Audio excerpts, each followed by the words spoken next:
l'occasion, la dernière fois que j'étais ici, j'ai fait un discours comme notre ami Georges, sans notes, mais je pense que l'occasion historique demande que je lui lise le discours cette fois-ci. Donc, et même que je te vous vois pour l'occasion.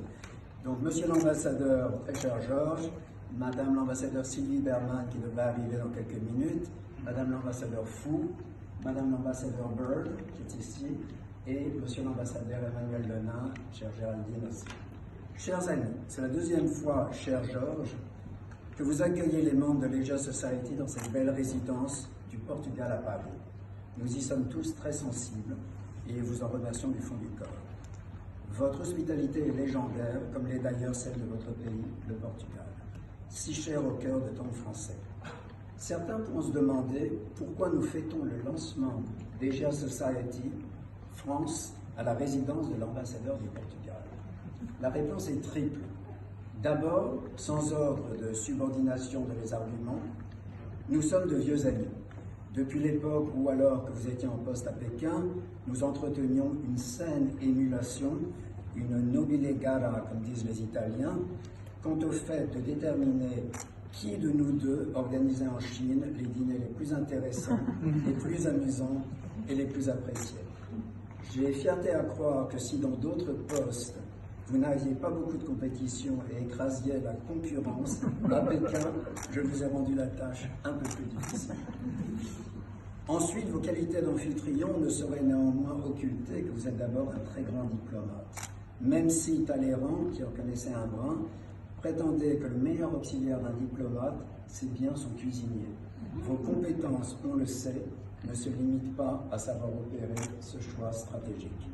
Ancien ambassadeur du Portugal en Chine et en Thaïlande, ambassadeur non résident au Vietnam, au Cambodge, au Laos, en Birmanie et en Malaisie, vous avez également été représentant permanent à la Commission économique et sociale des Nations Unies pour l'Asie et le Pacifique.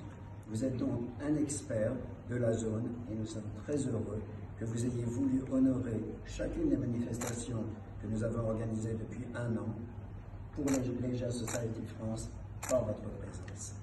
Enfin, permettez-moi de rappeler, parce que tu viens de rappeler, que votre pays entretient avec l'Asie des liens depuis le XVIe siècle et que vos compatriotes furent les premiers Européens à prendre pied sur le sol d'un certain nombre de pays asiatiques comme le Japon. Je rappellerai également que le Portugal fut le dernier pays européen à avoir un territoire en Asie jusqu'en 1999, date de la rétrocession de Macao à la République populaire de Chine.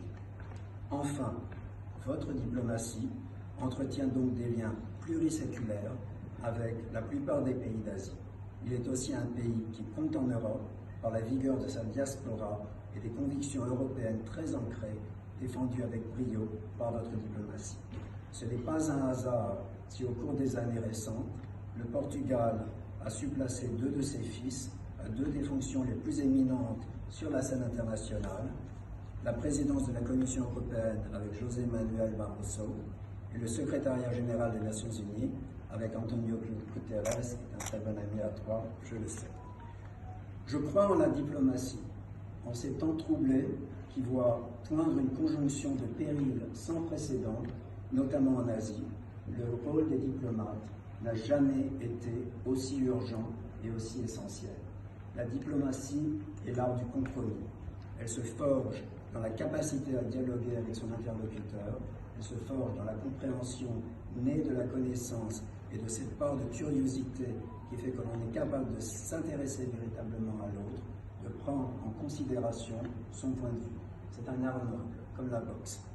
Je profite de cette déclaration d'amour à nos amis diplomates pour saluer la présence parmi nous d'Emmanuel Lenain, ambassadeur de France en Inde, de Madame Sylvie Berman, qui ne devrait pas tarder à arriver, un message en disant j'arrive, et ancien ambassadeur en Chine, un pays qu'elle connaît de longue date, et de son Excellence Madame Fu, ambassadeur de Singapour à Paris, et de Gillian Bird, ambassadeur d'Australie.